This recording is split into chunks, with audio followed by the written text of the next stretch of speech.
Hello, welcome back to the channel, and this is a channel where we give you reviews, playthroughs, unboxings, where we haven't done any playthroughs or unboxings for a while, right? So we just say reviews, and we generally like to talk a load of bollocks about tabletop gaming in general. In this video we are going to continue the countdown of our top 100 board games of all time. We do this every year. We've been doing this for about 4 or 5 years, and every year I do this it gets more and more of a pain in the fucking ass, because it is a lot of hard work. So I hope you fucking assholes are eternally grateful to me for causing myself this much pain and suffering, especially at this festive time of year. So remember, if you're new here, then please consider subscribing to this channel, hit the like button and all that YouTube bullshit, and we'll see you after this.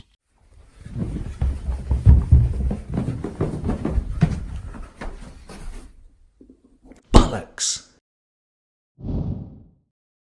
So number 60 on this list of our top 100 board games of all time is Panic on Wall Street. This has been referred to as the greatest shouting game ever made. This game works best with a large number of players. Half of you is going to be the managers, half of you are going to be the traders, and the traders will be trying to sell the managers different types of stock. They're on the centre of the table, yeah? Once that is done, then the stock market will take over. You roll a few dice and stock will go up or down based on how valuable they are. So there's an unknown quantity in this game, yeah? Some of you are going to gain money, some of you are going to lose money. Then it's up to you to shout louder to try and flog that shitty stock, right? Panic on Wall Street is way out of print. It goes for stupid money now, so I'm not like dangling carrots or anything, but if you can find it and you can afford to buy the vacant Epstein Island, then Panic on Wall Street is a fantastic investment.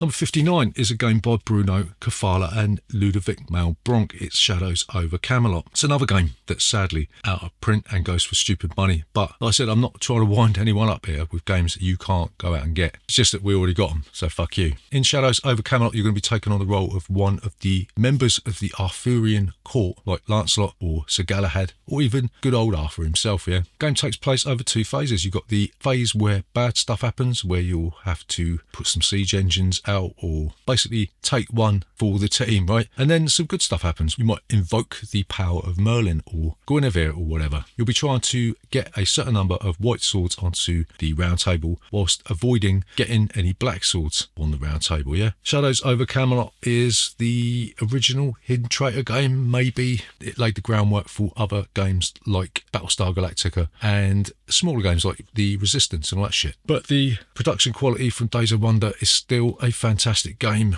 You know, when was this, 2007, 2005, I don't know, 20 years, it still looks fucking awesome. In a sense, it's still one of the best Hidden Traitor games ever made, right? So you better sell your other kidney if you want to get it.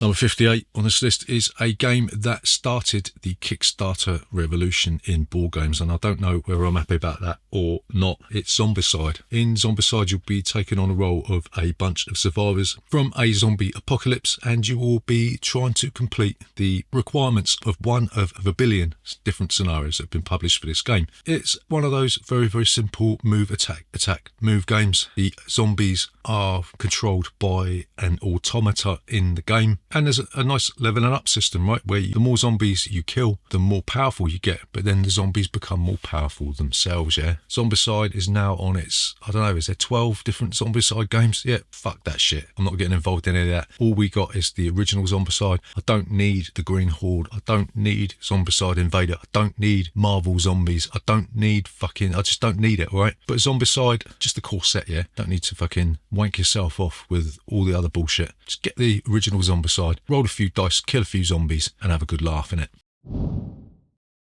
Number 57 on this list is a game that some people wrongly compare with Twilight Imperium. It's Exodus Proxima Centauri. This is another 4X game, yeah? Some people see this and think it's a dice game, yeah? Just because there's dice on the tiles, you don't really roll any dice in this game, yeah? But you'll be building your ships, you'll be sending them out into the universe, you'll be trying to take over planets as you do, and you'll be using the resources on the planets to enhance your technologies, right? Like many of these 4X space games, people say that this allows you to play a TI-4 experience in 2 hours, but it doesn't really work out like that. It's always going to be a little bit longer. But if you've played TI-4 to death, or you just haven't got time to get it to the table as regularly as you like, then Exodus Proxima Centauri is a worthwhile distraction from its bigger brother.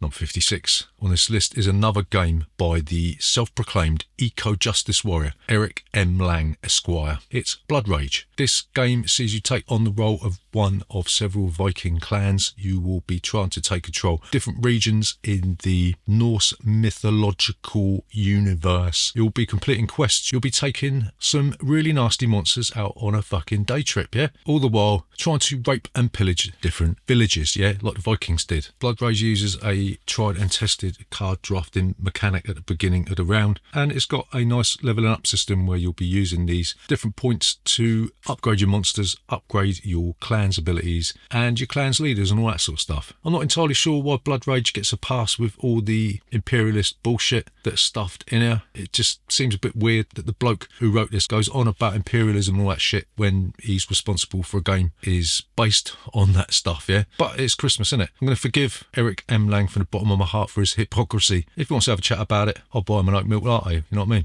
mean? Number 56 on this list is another game that is out of print. I'm not trolling you or anything with this list, but it is Forbidden Stars, yeah? The reason this is out of print is because Games Workshop and Fantasy Flight Asmodee had a little bit of a falling out, and they both decided that they were going to part ways. Games Workshop took the theme and Fantasy Flight took the rules, and they just haven't managed to repackage the game at all. But anyway, this is a 4X game, yeah? You're going to be doing the usual shit. You're going to be building ships, sending them out into the universe, trying to take over these different planets. But the way that you do this is you'll use these tokens to take actions, and these actions will stack on each of the colonies that you are trying to take over, and then you'll resolve them from top to bottom. So the first token you put out is going to be the last one that's activated. One of the problems with Forbidden Stars is that the combat system does leave the other players just sitting there twiddling their thumbs quite a bit. Yeah, there's a little bit of downtime in this, and it is a really long game. It's going to take you about 4 hours with 4 players, yeah? However, Forbidden Stars is a one-of-a-kind game. It's just an absolute tragedy that this fucker is out of print, because it's something you can get your teeth into, right? And there's not that many games out there that have got all the mechanisms nailed down. You're surrounded by these vacuous Kickstarter games that look fucking awesome, but there's just no soul or no depth underneath that veneer. So yeah, really sorry to bring out another game that is out of print. It's going to be out of print forever, but you can still pick this up if you're willing to make sacrifices like feeding your children gruel for about 6 years. Number 54 on this list is another game with a novel theme. Yeah, it's Picture Perfect. In this game, you'll take on a role of a photographer in Victorian England. I think it's Victorian.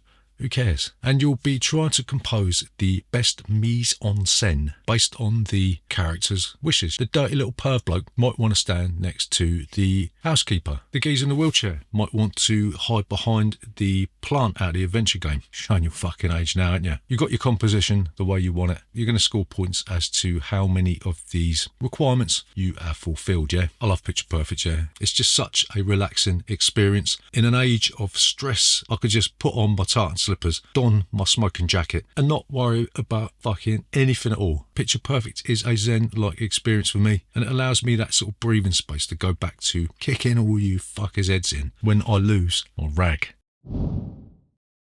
Number 53 is a sandbox game that is not actually a sandbox game. It's Xia Legends of a Drift System. In this game, you'll be taking on the role of one of 3 things. You can be a pirate, you could just be some geezer that's going to steam around the universe, or you could be a merchant, right? You'll be creating the map as you go along. It's a modular game, and you'll be collecting resources, dropping them off. You'll be trying to avoid the old bill if you turn into one of them pirate geezers, and you'll be trying to avoid jumping into the fucking sun. Xia Legends of a Drift System is a little bit random. Sometimes I do get really annoyed with this game when things just don't go your way or you roll badly. The fact that the game starts off on just a tiny little number of tiles and it just becomes this massive, vast, melting pot of stuff means that you're never going to play the same game twice, ever. There is a fantastic expansion for this called Embers of a Forsaken Star. That's pretty much essential if you're going to get Xia, then you've got to get that as well. It's got some pre-painted miniature ships, which is always a bonus, yeah, because I can't paint for fucking shit. But yeah, if you like these sort of Ameritrash roll and move, randomised bullshit pick up and deliver games, it's a fucking mouthful, wasn't it? Then Xia's got you covered, innit?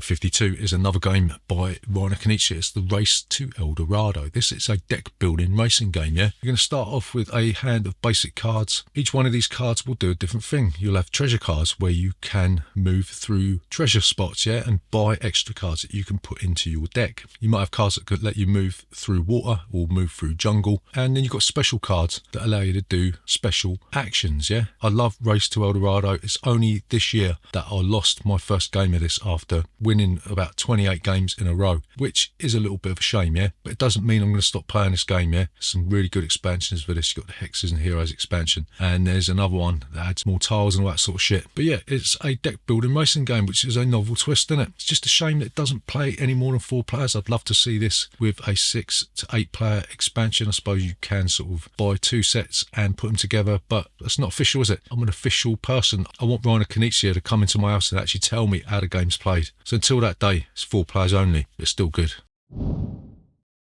Number 51 on this list is a game that has taken 4 years to get to my door. It's been worth it. It's Fallen Land, a post-apocalyptic board game. This is the quintessential Ameritrash game, yeah. There's nothing Euro about it. This is a sandbox game that takes place after a nuclear apocalypse in the United States. Take on a role, one of a host of different factions. You'll be roaming around the post-apocalyptic landscape, drawing cards, having adventures, trying to gain notoriety before your opponents do, right? The people that made this have spent years crafting the different cards and the different story arcs in this game. It does get a little bit unwieldy with all the different characters, all the different bits of equipment, all the different vehicles that you're going to be using, but that's part of its charm, yeah? You never know the way the game is going to go. Some of the stories in this are completely, utterly batshit crazy. I've never seen anything like it at all. It's huge, it's vast, it's confusing, it's beautiful, and we love it. So there you go, that is number 60 down to 51. Come back for another installment of this in a few days' time. That is if you haven't turned into a raging alcoholic or, God forbid, a bloodthirsty heroin addict. Let's face it, probably do need something to take the edge off after watching this shit. So yeah, come back for the next mind-numbing installment of this completely and utterly pointless list.